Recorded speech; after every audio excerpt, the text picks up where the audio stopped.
때문에 골머리를 썩고 있는 30대 여성입니다.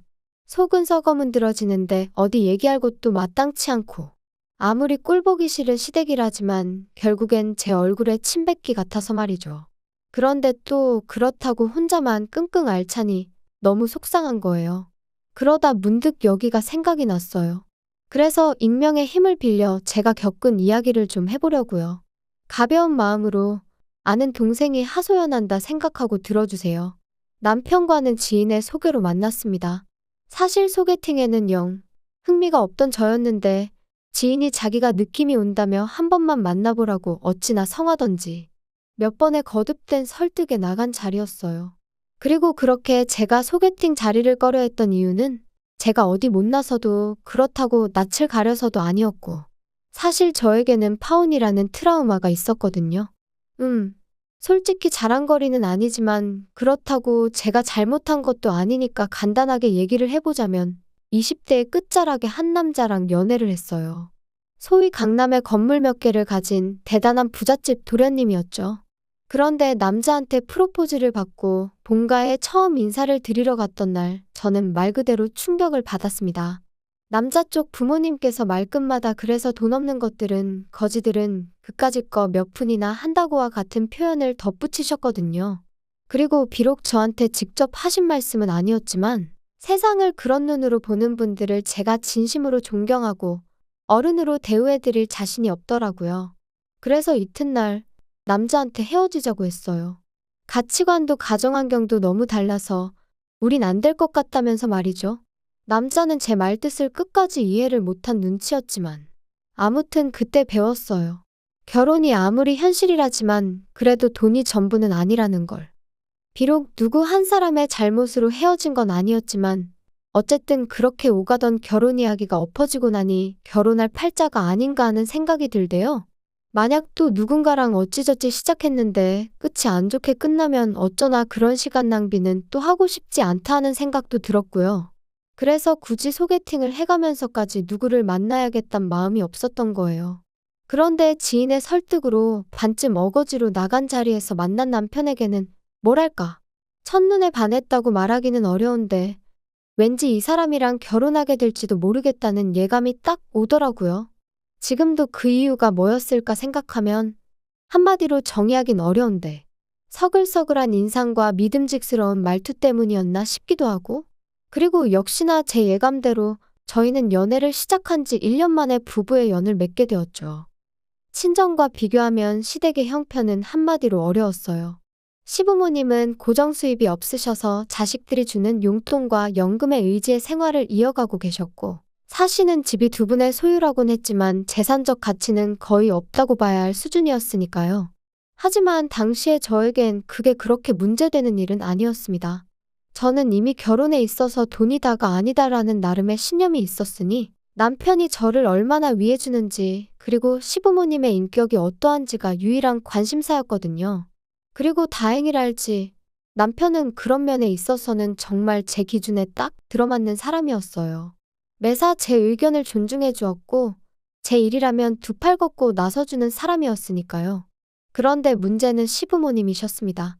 아니, 정확히 말하자면 당시에 시부모님과 마주할 기회가 별로 없던 게 문제였지요.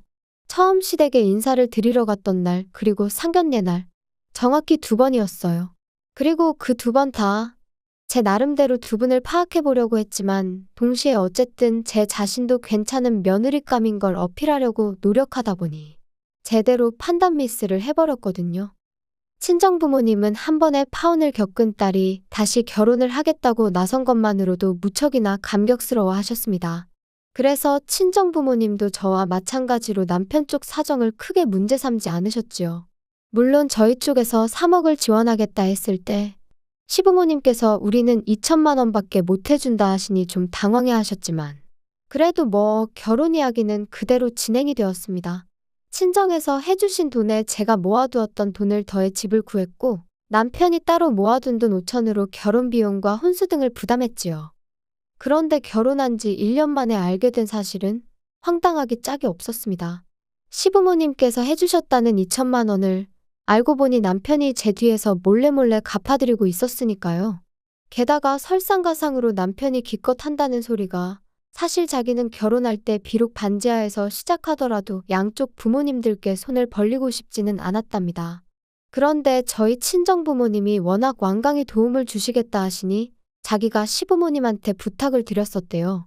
아들 체면을 생각해서라도 얼마라도 좀 보태달라면서 말이죠. 그리고 며칠 뒤 시부모님이 2천을 만들어주셔서 정말 감사한 마음이었는데 결혼하고 얼마 지나지 않아 시부모님이 남편을 따로 불러 그 2천만 원을 갚으라고 하시더랍니다. 참고로 남편은 대학교 1학년 때부터 시부모님께 매달 30이고 50이고 보내드렸대요. 군대 갔을 때를 제외하곤 한 번도 빼먹지 않고 말이죠. 그런데 그런 아들이 장가를 가는데 2천이 적다는 건 아닙니다만 그래도 굳이 그 2천까지 갚으라고 하셨다니 정말 듣는 내내 속상했어요. 아무튼 남편 말이 그래도 어쨌든 자기 부모님이니 그런 이야기를 저에게 하기가 참으로 쪽팔리더랍니다. 그래서 어떻게든 자기 선에서 해결을 해보려고 했다는데 그런 남편에게 제가 무슨 말을 해줄 수가 있었겠어요? 그저 안타까운 마음뿐이었지요. 게다가 남편이 그렇게 소가리를 하는 동안 시부모님께선 걸핏하면 없는 형편에도 있는 힘껏 도와주신 거라며 생색을 참으로 많이 내셨거든요.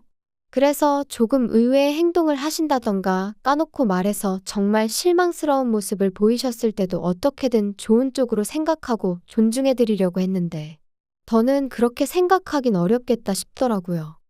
그런데 문제는 그게 다가 아니었어요.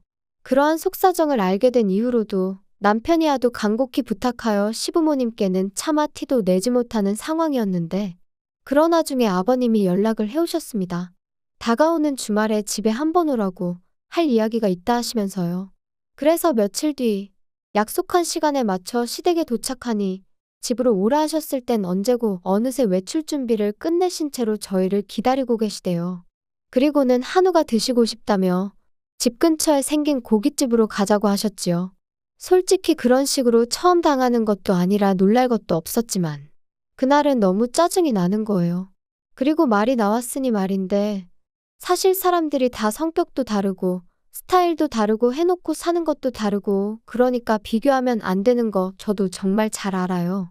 하지만 친정부모님은 저희 부부를 만나면 뭐라도 하나 더 해주고 싶어 하시고 도와주고 싶어 하셨던 반면 시부모님은 어째서인지 하나라도 더 받아내려 하시고 가져가려 하시는 게 막말로 제가 무슨 성인군자도 아니고 그날만큼은 정말이지 적당히 하시라고 소리라도 지르고 싶더라니까요. 넷이서 식사하고 47만 원이란 금액을 결제했습니다. 남편이 제 눈치를 살살 보면서 카드를 내미는데 속에서 부글부글 막말로 그 47만 원 없다고 저희 부부가 어떻게 되는 거 아니고 시부모님 말씀대로 저희가 어디 가서 벽돌나르며 생고생해서 버는 돈은 아니지만 그래도 그렇지. 정말 너무하단 생각밖에 안 들었어요. 그런데 그런 와중에 저희 어머님이 요 근처에 새로 생긴 라이브 카페가 있다며 거길 가자 하시더라고요. 그리고 도착한 카페에서 아버님이 말문을 여셨습니다. 너는 언제까지 그 똥차를 끌고 다니려고 그러냐? 니네 부모는 뭐라 안 하든 그 웬만하면 한 대 새로 뽑아달라고 해라. 포만나게 그게 뭐야? 폼내고 다닐 일이 없어서 괜찮아요. 행색이 초라하면 사람들이 깔봐. 그래서 나도 차 샀다. 네? 아버님이 차를 사셨다고요? 갑자기 무슨 차를 사셨다는 거예요? 나도 죽기 전에 좋은 차 한번 타보고 싶어서 샀다. 그래서 요새 뭐 쟤 어쩌고 하는 차 계약했지. 너네 결혼할 때 보니까 네 애비도 그 차더만. 네? 그 차를 사셨다고요? 그 차 비싼데. 비싸긴 뭐 얼마나 비싸다고. 아무튼 내가 그래서 너네 오라고 한 거다. 그거 차 사는데 너들이 좀 보태줘야겠어. 한 방에 달라는 거 아니고 다달이 100만 원씩만 보내면 되니까. 그게 무슨 말씀이세요? 저희가 그럴 돈이 어딨다고. 아무튼 안 돼요. 못 보내드려요. 그리고 아버님, 차라는 게 사면 유지비도 얼마나 많이 드는지 아세요? 두 분 연세랑 차를 생각하면 보험료도 비쌀 게 분명하고요. 아버님 그거 다 부담하실 수 있으세요? 너 지금 나 능력 없다고 나는 그런 차를 탈 주제가 안 된다. 그 소리가 하고 싶은 거냐?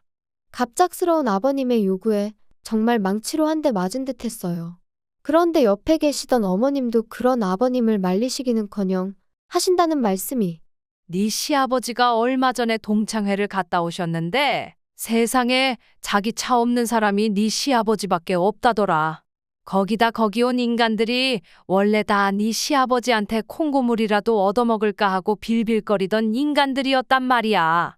그런데 지금 지들이 돈 좀 더 만진다고 어지간히 거들먹거리나 봐. 네 시아버지가 얼마나 속이 상했을지 상상이 가니? 너 네 아버지가 그런 일을 당했다고 생각하면 가만히 있을 수 있겠어?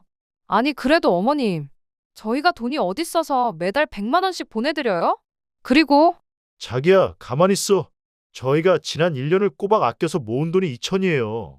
그나마도 장인 장모님이 많이 도와주셔서 그만큼 모은 거고요. 그런데 지금 저희한테 매달 돈을 달라고 하시면 진짜 아들 입장은 이만큼도 생각 안 하세요? 제발 적당히 좀 하세요. 평소답지 않게 남편이 화를 내자 아버님 어머님 두 분 다 꽤나 놀라신 듯 더는 말씀을 안 하셨어요. 그리고는 저는 남편이 잡아끄는 손에 이끌려 카페에서 나왔죠. 집으로 돌아오는 내내 남편은 아무 말도 없었고 저도 그런 남편에게 차마 무슨 말을 해야 할지 모르겠더라고요. 그래서 남편이 먼저 무슨 말이라도 해주길 바라며 말을 아꼈습니다. 하지만 며칠이 지나도록 남편은 아무런 말도 하지 않았고 저도 더는 신경 쓰지 말아야겠다 했어요. 그런데 또다시 어머님이 연락을 해오셔서는 아가 언제 시간 되니? 한번 내려와야겠다. 무슨 일 있으세요? 어쩌면 좋겠냐? 네 시아버지가 아주 병이 나서 들어누우셨다. 죽기 전에 좋은 차 한번 타보겠다는데 어떻게 자식 새끼들이 다 나 몰라라 하냐면서 이렇게 살아서 뭐 하냐고 아주 난리도 아니야. 덕분에 나까지 피가 마른다. 그러지 말고 어떻게 좀 안 되겠니? 계약금도 걸고 왔대. 네? 아, 일단 제가 그이랑 한번 이야기는 해볼게요. 그리고 제가 이런 이야기를 꺼내니 남편이 저더러 신경 쓰지 말라면서 자기가 내려갔다 오겠다고 했어요. 그래서 저도 더는 너무 골치도 아프고 신경 쓰고 싶지 않아서 그렇게 하라고 했고요. 그런데 얼마 후 그렇게 본가에 다녀온 남편이 하는 말이 계약금이 문제가 아니랍니다. 그 차 계약을 받은 사람이 아버님 친구 아들이라며 쪽팔려서 죽어도 계약 파기는 못 하신다 그러시더래요. 그거 차도 못 사서 계약 파기를 했냐 그런 소리가 나올 게 뻔한데 어떻게 계약을 파기하냐고. 죽어도 그 차를 타야겠다셨다나요? 그러면서 남편이 진짜 미치겠다. 환장하겠다 그러더니 100은 무리고 한 달에 50씩이라도 보내드릴까? 그러는 거예요. 뭐? 그건 아니지. 나 정말 이런 말까진 안 하려고 했는데 3억을 해주신 우리 친정에도 한 푼도 안 드리고 있는 마당에 시댁에는 지금 그 2천 때문에 돈 드리는 것도 있는데 거기다 추가로 50을 더 드리자고? 그러면 나도 친정에 똑같이 챙겨드릴 수밖에 없어. 그리고 이런 말도 정말 안 하고 싶었는데 당신도 알다시피 차가 그냥 굴러가? 보험료에 유지비에 그런 건 아버님이 감당하실 수 있으셔? 눈앞이 깜깜하다는 게 이런 건가 싶다. 나 만약에라도 당신이 나 몰래 차 사드리고 그러면 이혼도 생각 안 할 수가 없어. 정말 미안해. 내가 생각이 짧았어.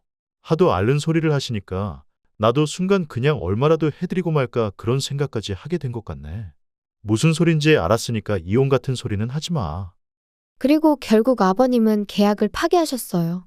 저희한테 도저히 씨도 안 먹히니까 신우한테 이야기를 하셨나 본데 신우가 아주 길길이 날뛴 모양이더라고요. 자기한테 해준 게 뭐가 있어서 그런 걸 바라냐면서 아버님더러 양심이 있냐 없냐 그런 소리까지 했다나 봐요.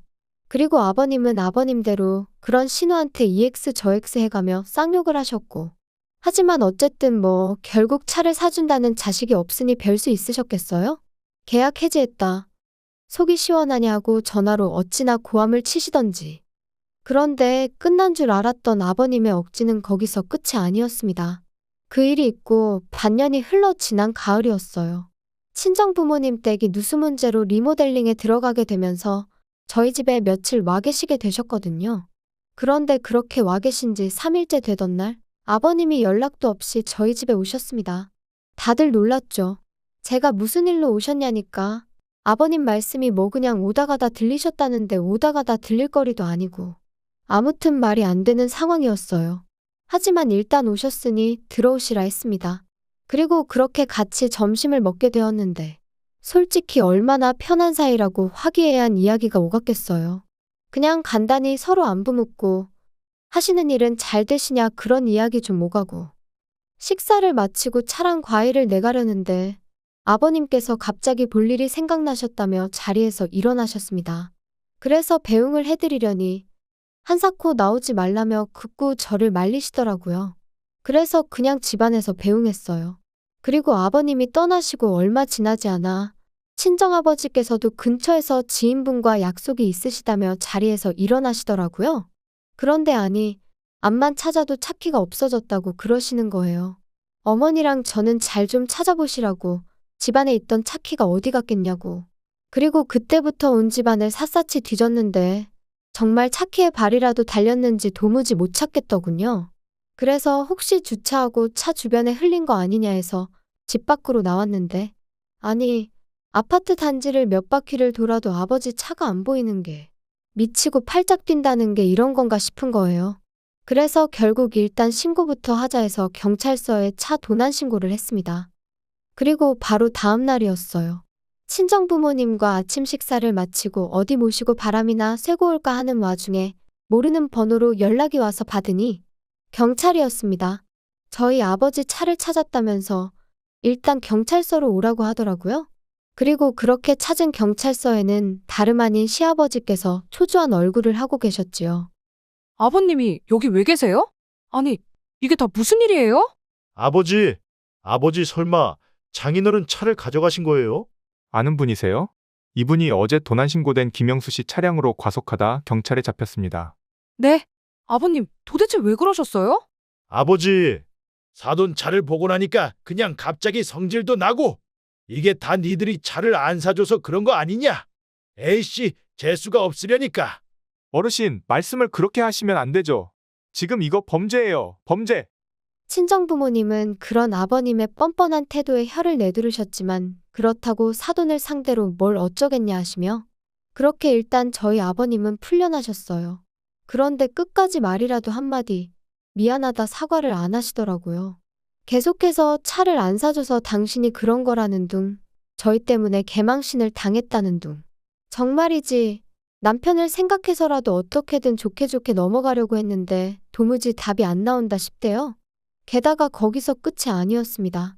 아버님께서는 당신 아들, 그러니까 저희 남편이 저희 친정부모님께 용서를 구하는 게 마음에 안 드셨는지 대뜸 소리를 꽥 지르셨거든요.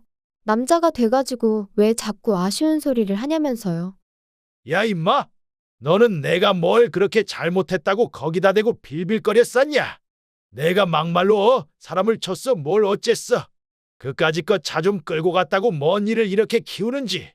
야 며느라, 내가 이런 말까진 안 하려고 했는데 나라고 할 말이 없어서 가만히 있는 게 아니야. 너는 우리한테는 말도 안 하고 그렇게 친정부모를 며칠이나 와 있게 하고 말이지. 너 우리한테는 한 번이라도 와서 주무시고 가라고 한 적 있냐? 차도 그래. 막말로 네 애비가 차 사달라고 했으면 안 된다고 했겠어? 너 시부모가 돈 없다고 무시하고 그러면 안 되는 거야.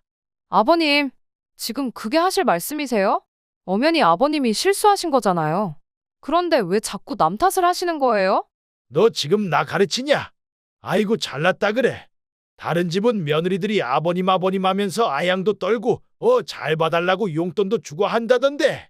나는 복도 지지리도 없지. 아버님 그런 말씀 마세요. 저야말로 그렇게 치면 정말 시댁복 없거든요? 저는 어디 가서 아버님 얘기 하지도 못해요. 쪽팔려서. 세상에 사돈 차를 훔쳐가는 사람이 어딨어요? 자기야 그만해. 상대하지 마. 뭐 이 자식아 상대하지 마. 너는 아들이 돼서 그게 애비한테 할 소리냐? 아버지면 아버지답게 행동하세요.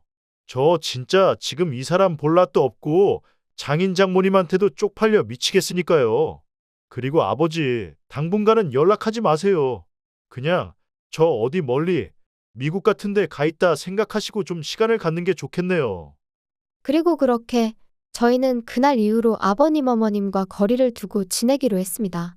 좀 과한가 싶었는데 남편이 고집을 부려서 핸드폰 번호도 싹 다 바꿨고 집도 이사했어요. 다만 혹시나 모를 상황에 대비해 신우에게 제 연락처만 알려줬네요. 참고로 신우는 저희 입장도 시부모님 입장도 어느 정도는 이해하면서 동시에 기약 없이 자기만 자식 노릇을 하게 되는 건 아닌지 하는 그런 걱정을 하는 티가 나더라고요. 그래도 뭐 어쩌겠어요. 그간 저희는 나름대로 할 만큼 했다고 생각했고 신우도 그건 부정하지 못할 사실이었으니까요. 그러니 저희한테 대놓고 싫은 소리는 못하는 눈치더라고요. 솔직히 처음엔 그래도 시부모님인데 이렇게까지 하는 게 옳은 걸까 하는 생각도 아닌 게 아니라 몇 번이나 들긴 했어요. 하지만 4달째로 접어드는 지금은 그러길 잘했다 싶은 게 제 심정입니다.